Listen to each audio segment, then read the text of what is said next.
अस्सलाम वालेकुम students. Specially वो बच्चे जो बेचारे अभी परेशान हाल हैं और काफ़ी मसले में हैं कि यार तैयारी कैसे होगी, कुछ समझ नहीं आ रही कि क्या बनेगा। तो उनके लिए स्पेशली क्लासेस जो हैं वो रखी गई हैं। मेरे पास कॉलेजेस में भी जो हैं वो बच्चे आते हैं कि सर समझ नहीं आ रही, तैयारी स्टार्ट क्या करें, पूरा साल ज़ाया कर दिया, अब समझ नहीं आ रही कि कहाँ से पढ़ें। और पहला पेपर भी आ गया है केमिस्ट्री का। केमिस्ट्री देखें, केमिस्ट्री ये एक मिस्ट्री है, इसको सॉल्व करना है। इसको सॉल्व करने के लिए हमें क्या करना पड़ेगा, थोड़ी-सी एफर्ट पुट करनी पड़ेगी। तो हमारे पास ना कुछ इसकी पूरे कोर्स की कोई 5 एक एपिसोड्स बनेंगी, क्या कहते हैं, जिसमें सारे इंपॉर्टेंट टॉपिक्स को हम कवर करेंगे।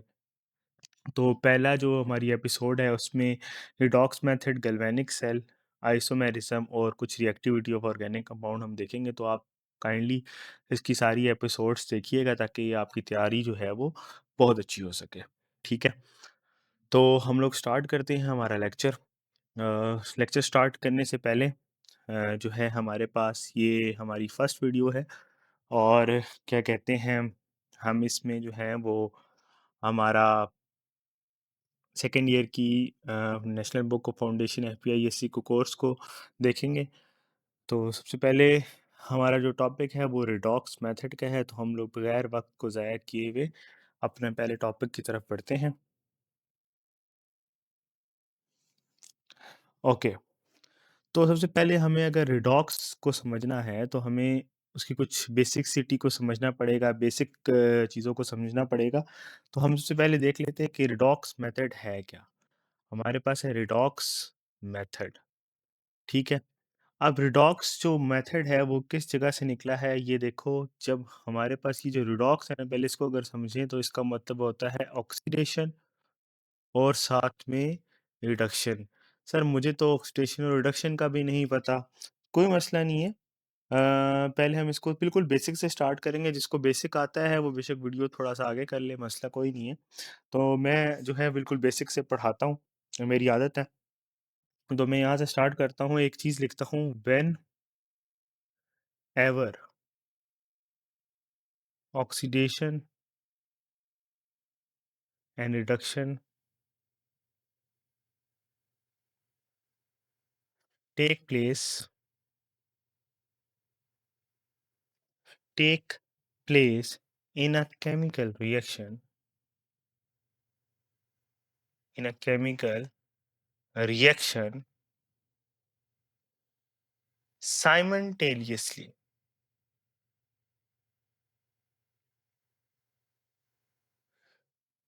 then it is known as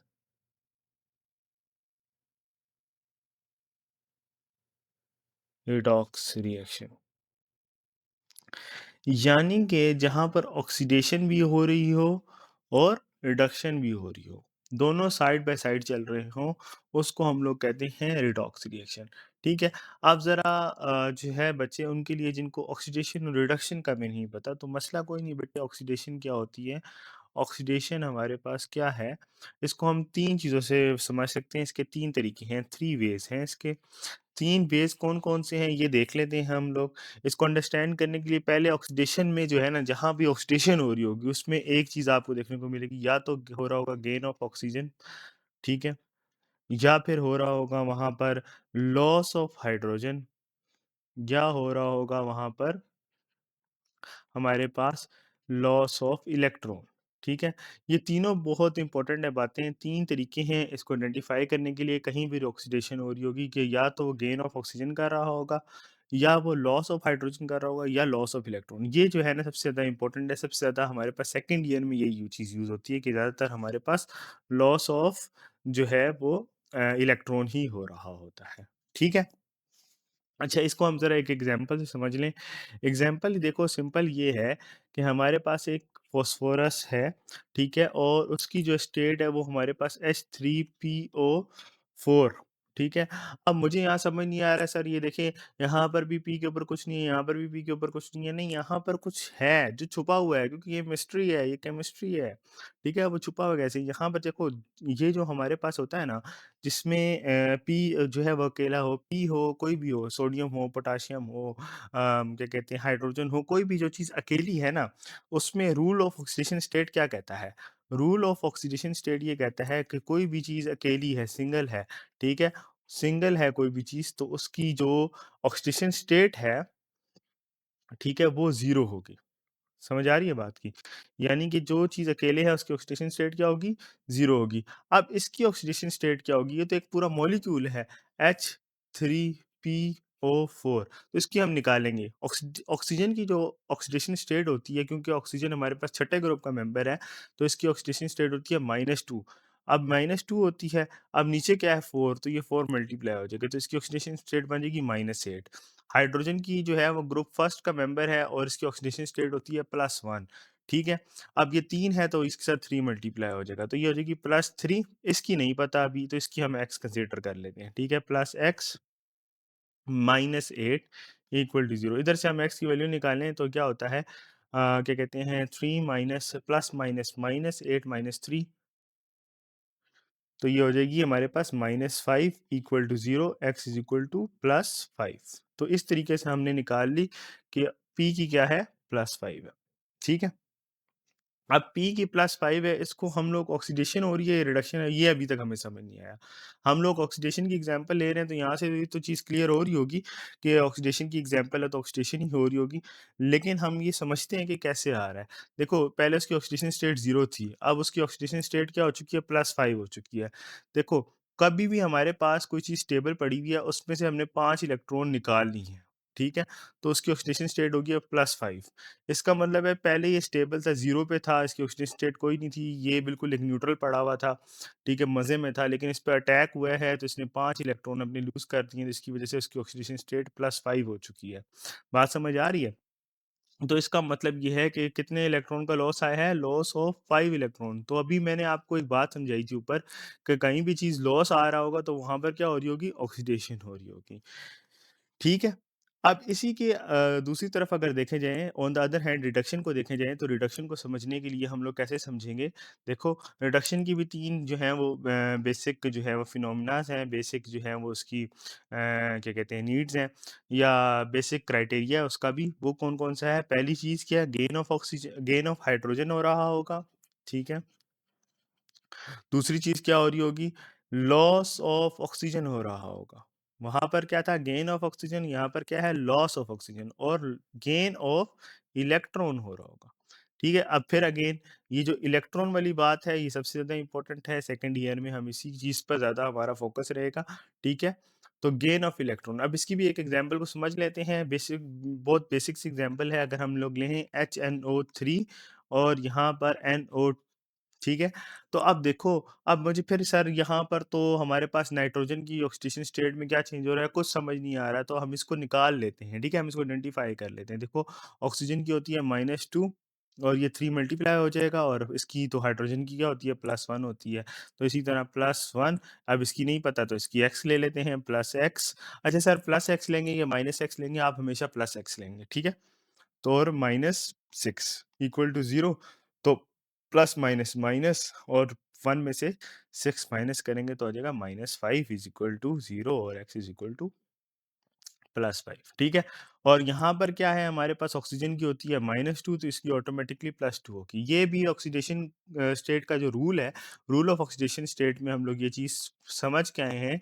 rule ये कहता है कि जो इसके राइट हैंड साइड वाले एलिमेंट की ऑक्सीडेशन स्टेट होगी उसके ऑपोज़िट ही जो है वो लेफ्ट हैंड साइड वाले की होगी। हमेशा लेफ्ट हैंड साइड इक्वल होनी चाहिए राइट हैंड साइड के। बात समझ आ रही है?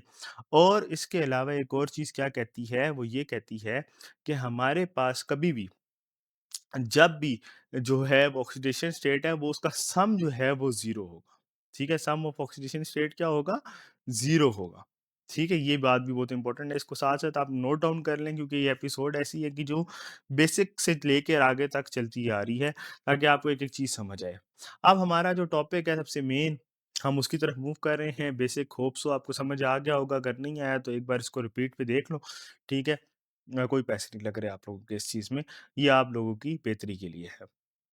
अच्छा, इसकी एग्ज़ाम्पल जो हमारे पास बुक में कोट हुई हुई है, वो क्या है? वो मैं वहाँ से स्टार्ट करता हूँ, फिर सेल्फ असेसमेंट भी करेंगे और इसकी एक्सरसाइज़ के क्वेश्चन भी करेंगे ताकि सारी चीज़ हमें समझ आ जाए। वीडियो थोड़ी लंबी ज़रूर होगी बट आप लोगों के लिए बेनिफिशियल होगी। हमारे पास एग्ज़ाम्पल दी हुई है P plus HNO 3 plus H2O। अब देखो, अब यहाँ पर हमारे पास है H3PO4 प्लस NO। ठीक है? अब इसको हमने समझना है। ये हमारे पास ना क्वेश्चन में दिया हुआ है, ठीक है? अब इसको हम ज़रा समझ लेते हैं कि किस तरीके से ये चीज़ हो रही है।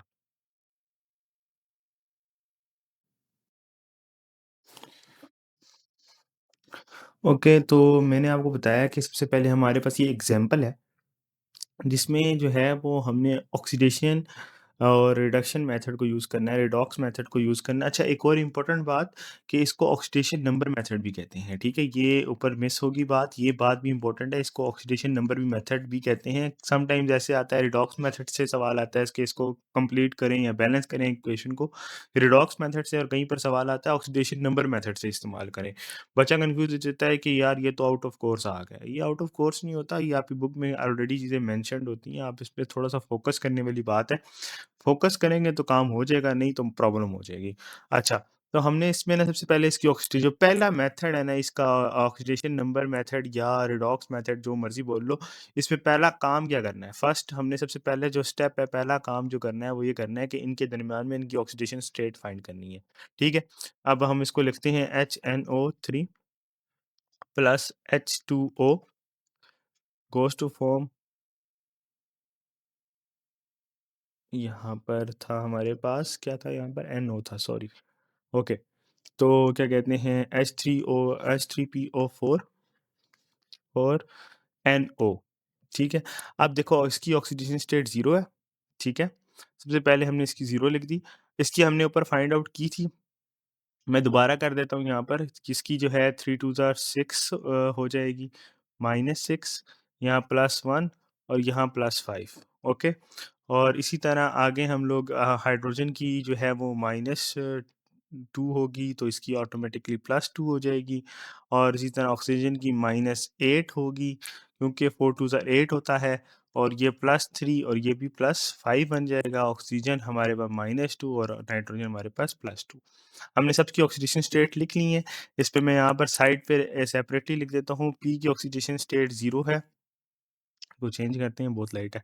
अच्छा, पी की जो है वो ऑक्सीडेशन स्टेट 0 है। नाइट्रोजन की ऑक्सीडेशन स्टेट इनिशियली यहाँ रिएक्टेंट वाली साइड लिखी जाएगी इस वाली जगह पे, और यहाँ पर प्रोडक्ट वाली साइड लिखी जाएगी। अच्छा, नाइट्रोजन की +5 है। और जबकि हम लोग देखें तो जब जो प्रोडक्ट वाली साइड पे जब शिफ्ट हुआ है तो पी की ऑक्सीडेशन स्टेट +5 हो गई है और नाइट्रोजन की +2 हो गई है। अब आप लोग जो है ना क्लियरली दे सकते हैं कि हमारे पास जो पी 0 से +5 पे चला गया है और नाइट्रोजन +5 से +2 में चला गया। अब सबसे पहला काम ये आइडेंटिफ़ाई करना है कि ये जहाँ ऑक्सीडेशन कहाँ हो रही है और रिडक्शन कहाँ पर हो रही है। तो मैं इसको दोबारा लिखता हूँ।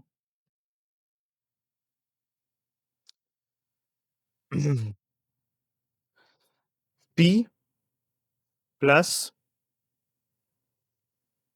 HNO3 plus H2O goes to form H3PO4 plus NO। अब देखो P क्या हुआ है हमारे पास, 0 था, +5 हुआ है, यानी कि इसमें लॉस ऑफ इलेक्ट्रॉन हुआ है, तो यहाँ हुई है ऑक्सीडेशन। ठीक है? ये जो ब्रिज है ना, पुल बनाना बड़ा ज़रूरी है। ठीक है? ये बड़ा इंपॉर्टेंट स्टेप है। दूसरा स्टेप भी इसको कहते हैं, हमारे पास ब्रिज हम बना रहे हैं ताकि हमें पता लग जाए कहाँ ऑक्सीडेशन हो रही है, कहाँ रिडक्शन हो रही है। अब यहाँ पर +5 था और यहाँ पर क्या हो गया, ये देखो ऊपर देख रहे हो साफ मेंशन्ड है, यहाँ पर क्या हो गया, +2 में चली गई ये चीज़। ठीक है? अब यहाँ पर +5 था, पहले 5 इलेक्ट्रॉन उसके पास कम थे। उसने कहीं से कुछ न कुछ जुगाड़ करके उसके पास रिएक्शन में रिएक्टिविटी के दौरान उसके पास कुछ न कुछ इलेक्ट्रॉन मिल गए उसको। अब उसको सिर्फ़ 3 इलेक्ट्रॉन 2 इलेक्ट्रॉन और मज़ीद चाहिए, 3 इलेक्ट्रॉन का गेन आ गया उसमें। तो यहाँ पर गेन ऑफ इलेक्ट्रॉन क्या होता है? रिडक्शन होती है। बात समझ आ गई? सबसे पहला स्टेप हमने ऑक्सीडेशन रिडक्शन उनके ऊपर ऑक्सीडेशन स्टेट्स फाइंड करनी है। दूसरे स्टेप में हमने एक ब्रिज फॉर्म कर लेना है जिसमें हमने ये बताना है कि कहाँ ऑक्सीडेशन हो रही है, कहाँ रिडक्शन हो रही है। ये चीज़ होगी। उसके बाद हमने क्या करना है? उसके बाद हमने करना है वट्टा-सट्टा। जी हाँ, वट्टा-सट्टा मानी क्रिस क्रॉस मेथड हमने यूज़ करना है। इसको बोलते हैं क्रिस क्रॉस जिसको देसी ज़ुबान में वट्टा-सट्टा भी बोला जाता है। अच्छा, अब ये है क्या? देखो हमारे पास यहाँ पर जो चेंज आ रहा है वो कितने इलेक्ट्रॉन का चा चेंज आ रहा है? 5 इलेक्ट्रॉन का, ठीक है? और यहाँ पे देखा जाए तो यहाँ पर कितने इलेक्ट्रॉन का चेंज आ रहा है? 3 इलेक्ट्रॉन का। तो जो हमारे पास नाइट्रोजन वाली साइड पे चेंज आ रहा है इलेक्ट्रॉन का, वो हमने फ़ॉस्फ़ोरस के साथ मल्टीप्लाई कर देना है और जो हमारे पास फ़ॉस्फ़ोरस वाली साइड पे इलेक्ट्रॉन का चेंज आ रहा है, वो हमने नाइट्रोजन वाली साइड पे इसीलिए बोल रहा हूँ मैं इसको वट्टा-सट्टा। यानी कि इन दोनों ने आपस में एक-दूसरे के जो इलेक्ट्रॉन का नंबर आ रहा होगा उसको क्रिस क्रॉस कर लेना है, ठीक है? तो इसको के साथ क्या आएगा देखो, इसमें 3 का आ रहा है ना, तो ये P वाले के P के साथ लगेगा तो 3P आ जाएगा और वो 5HNO3 आ जाएगा, ठीक है? अभी H2O को छोड़ दो, H2O को बाद में देखेंगे। इस पानी का मसला नहीं है, पानी कहीं भी बैलेंस हो जाएगा, ठीक है? पानी की टेंशन नहीं लेनी।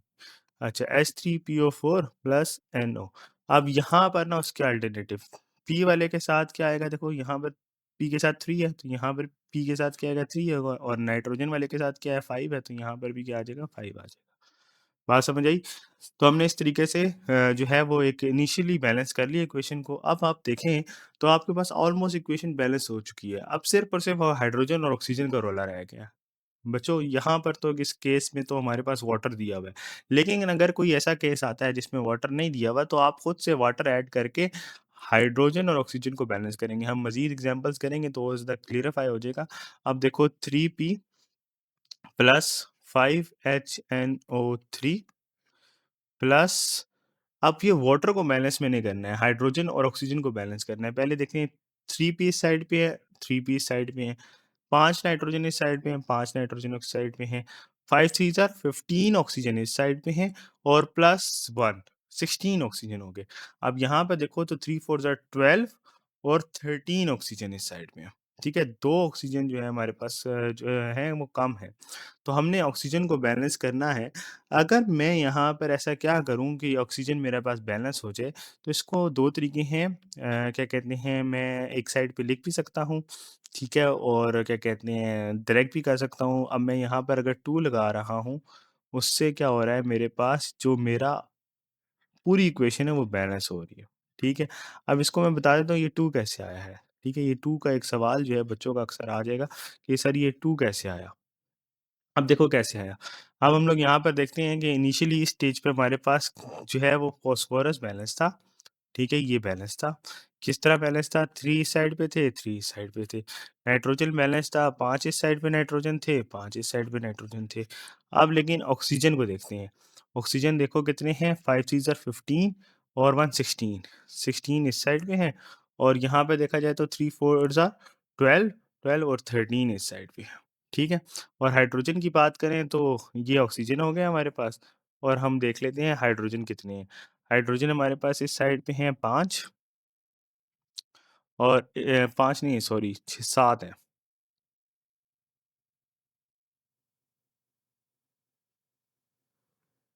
7 और जो इस साइड पे देखें तो क्या है 3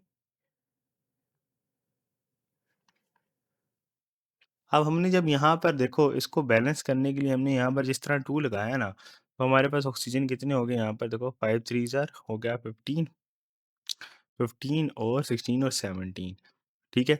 यहाँ पर हमारे पास 17 हो गए और यहाँ पर हो गया हमारे पास 3 4 ज़ार 12 और 12, 13, 14, 15, 16, 17 तो यहाँ पर हमारे पास 17 जो है वो बैलेंस हो गए यहाँ पर 2 लगाने से, ठीक है?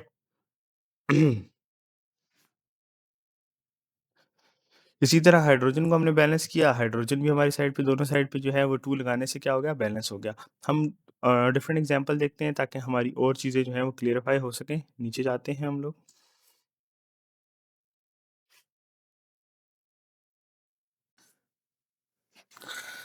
ओके, तो हम लोग नई एग्ज़ाम्पल देखते हैं। हमारे पास जो दूसरी एग्ज़ाम्पल है एक और, वो ये है कि Cu प्लस HNO3 रिएक्ट करता है, goes to form CuNO3 whole twice plus NO plus H2O।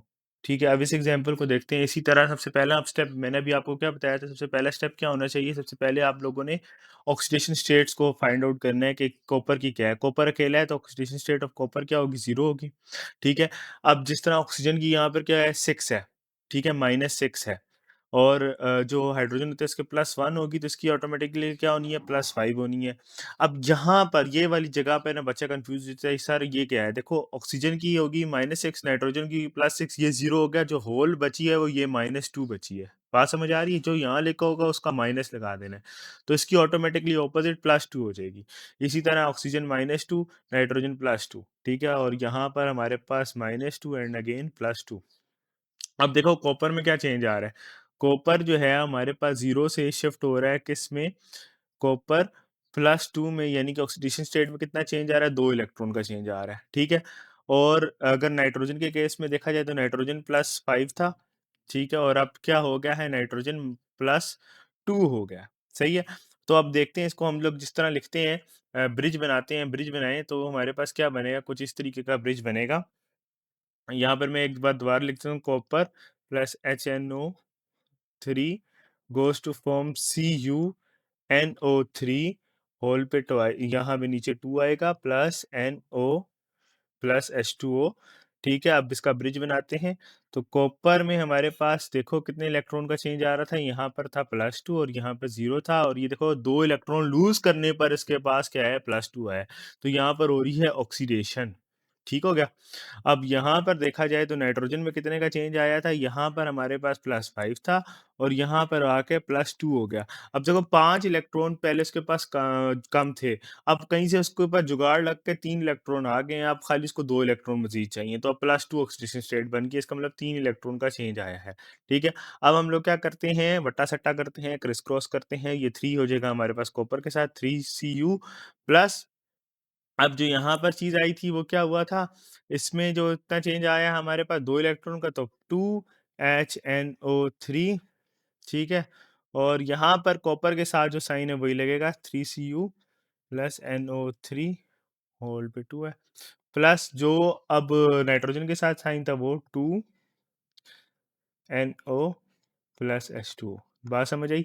अभी देखो मैंने वाटर को नहीं छेड़ा, मैंने क्या कहा था? हाइड्रोजन और ऑक्सीजन को सबसे एंड में बैलेंस करते हैं। सबसे पहले हम लोग ऑक्सीजन को करते हैं, उसके बाद जाके हाइड्रोजन करते हैं। ठीक है, हाइड्रोजन क्योंकि अकेला हम ऐड कर सकते हैं इसलिए। ठीक है, अब ये इससे आगे अगर मूव करें तो एक चीज़ देखने को मिलेगी आप लोगों को, वो क्या है? वो ये है कि देखो कॉपर तो हमारे पास बैलेंस है, लेकिन नाइट्रोजन हमारे पास बैलेंस नहीं आ रहा अभी भी। देखो यहाँ पर 2 नाइट्रोजन है और यहाँ पर देखा जाए तो ये देखो, ये 6 इसके पूरे पे का मतलब 2 है ना, 2 नाइट्रोजन है, तो ये 3 टू द 6, यहाँ पर 6 और 7 और 8। ठीक है, इस साइड पे 8 है, तो मैं इसको अगर 4 से मल्टीप्लाई कर दूँ इस वाले को, तो मेरे पास यहाँ पर भी नाइट्रोजन बैलेंस हो जाएंगे। नाइट्रोजन को इस तरीके से मैंने बैलेंस लाज़मी करना है। ठीक है, क्रिस क्रॉस करने के बाद इसको मैं 4 से अगर मल्टीप्लाई करता हूँ, तो यहाँ पर मेरे पास आ जाएगा 8 HNO3, और फिर क्या आ जाएगा? 3CuNO3 2 plus 2NO plus H2O।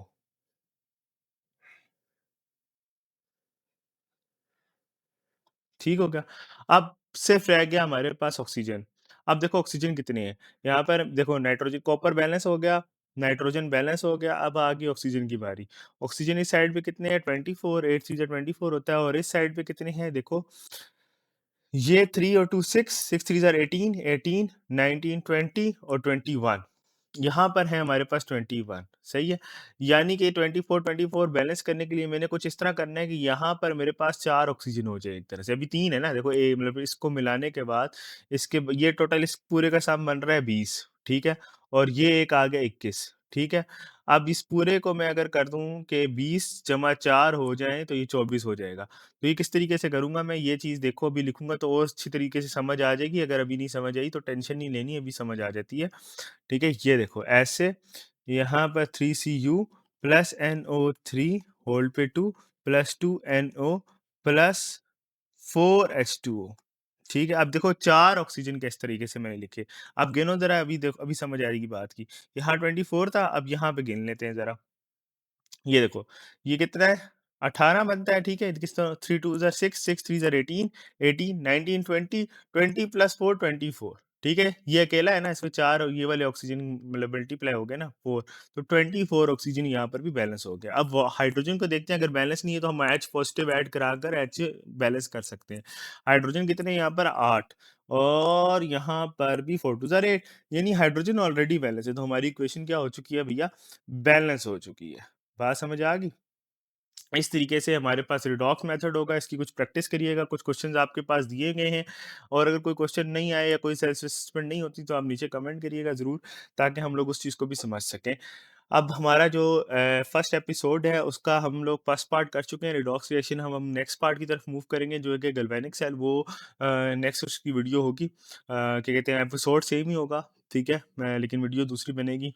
और उसके बाद फिर इसी तरह आगे हमने स्टीरियोआइसोमेरिज्म पे जाना है, यानी स्टीरियोकेमिस्ट्री पे जाना है, एंड देन उसके बाद हमने जाना है हमारे नेक्स्ट क्वेश्चन पे, जो कि है ऑर्गेनिक की रिएक्टिविटी। इसी तरह episode 2 and episode 3, episode 4 and episode 5, इनमें हमने पूरी केमिस्ट्री का कोर्स कंप्लीट करना है। पहला पेपर केमिस्ट्री का है, तो इसलिए जो 5 एपिसोड्स पूरी अगर आप करते हैं तो आपके ऑटोमेटिकली सारे पास्ट पेपर भी सॉल्व करेंगे हम लोग, सारे इंपॉर्टेंट टॉपिक्स को भी समझेंगे। तो एक फुल फ्लैश तैयारी आप लोगों की आराम से हो जाएगी। तो इसलिए मिस मत कीजिएगा कोई भी वीडियो, लाज़मी एक बार पूरी देखिएगा, गो थ्रू ज़रूर कीजिएगा। अगर आप मतलब ये मेरी वीडियो देख रहे हैं, पहली वीडियो है आप लोगों के लिए, तो आप लोग कहते हैं नहीं ये मेरी तैयारी है, तो हम इसको 2x पे देख लीजिएगा, लेकिन देखिएगा ज़रूर। उसकी वजह ये है, उसकी सिंपल सी रीज़न ये है कि अगर आप लोग देखोगे तो आपको एक बार रिवाइज़ हो जाएगा, फिर आपको पेपर सॉल्व करना आसान हो जाएगा। ठीक है? लास्ट पेपर में मैं जो लास्ट एपिसोड है उसमें सिर्फ़ पेपर सॉल्विंग की तरफ जाएँगे, इसी तरह फिज़िक्स की भी आएँगी एंड बायोलॉजी की भी आएँगी, मैथ्स की भी होंगी, और कंप्यूटर साइंस की भी होंगी। तो आप सारी जो हैं वो सब्जेक्ट्स की तैयारी यहाँ से कर सकते हैं, एचटीजी से। और थैंक यू सो मच। अल्लाह हाफ़िज़।